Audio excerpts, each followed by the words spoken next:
Long ago, in the village of Umuaka, there stood a palm tree unlike any other.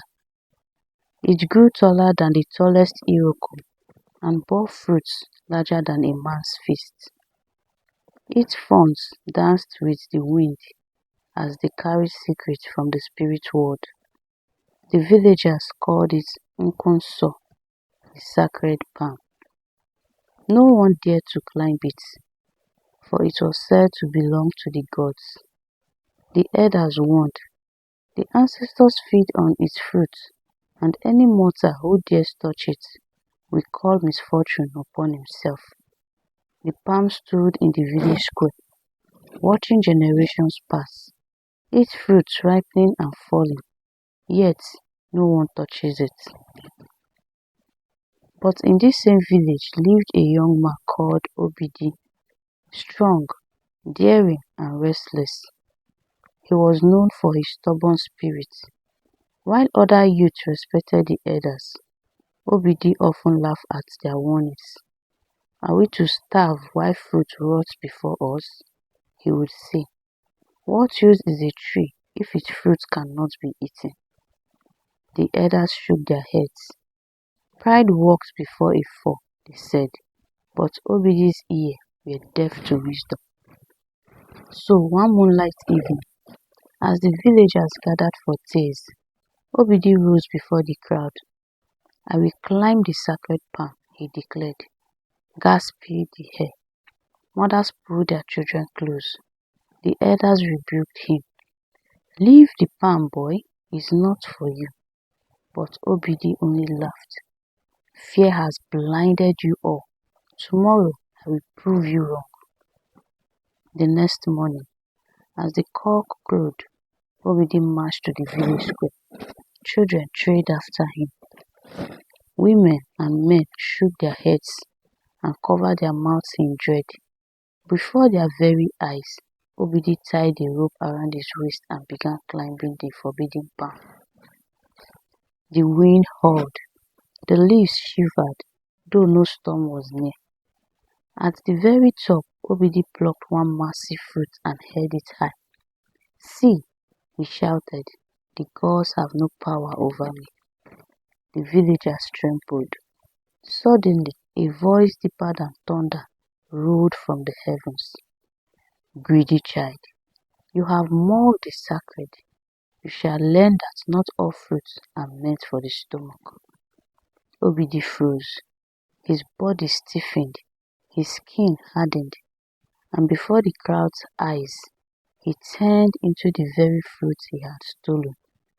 The palm tree swallowed him whole, and the fronds closed like arms around their new prisoner.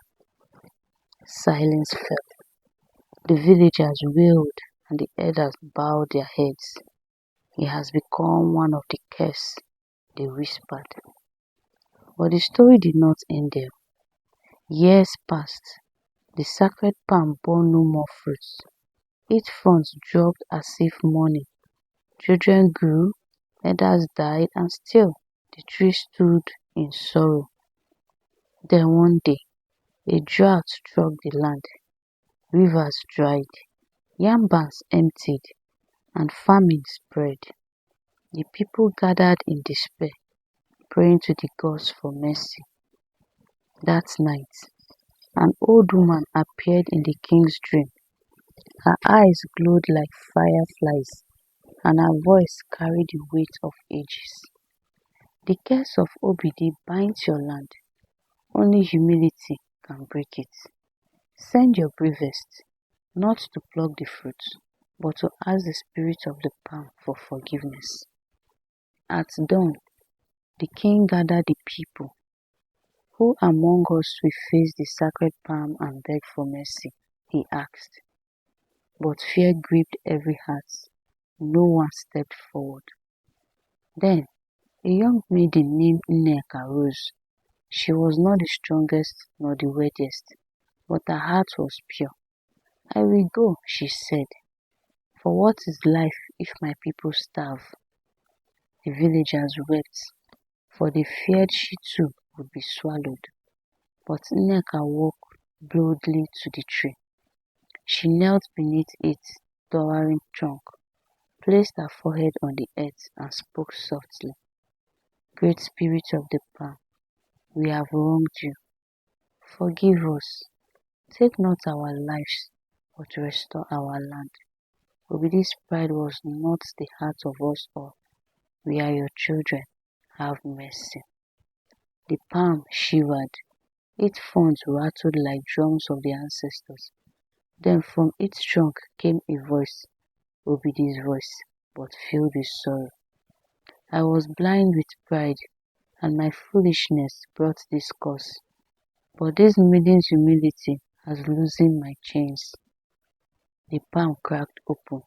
From it fell a single glowing fruit. Nneka caught it in her hands. The elders quickly split it, and its juice filled pots like flowing palm wine. Every family drank, and strength returned to their bodies. The drought ended, rain fell, and the land blossomed once more. The sacred palm tree bore fruits again, and this time the fruits were smaller, humble, and shared freely during festivals. Yet one fruit, high at the top, remained untouched, a reminder of Obidi. For on quiet nights, the villagers swore they could hear his voice whispering from the fronts. Pride turned me into a curse, but humility set my people free. Remember, not all fruits are yours to pluck. From then on, elders told this tale under the moonlight, warning the children. Greed blinds, pride destroys, but humility saves. Respect the sacred, for the ancestors watch, and not all trees are meant to be climbed. Thank you for listening to this wonderful story. I believe you have learned something from the story. You can drop your lessons in the comment section. Kindly remember to like, share and subscribe to this channel. Thank you.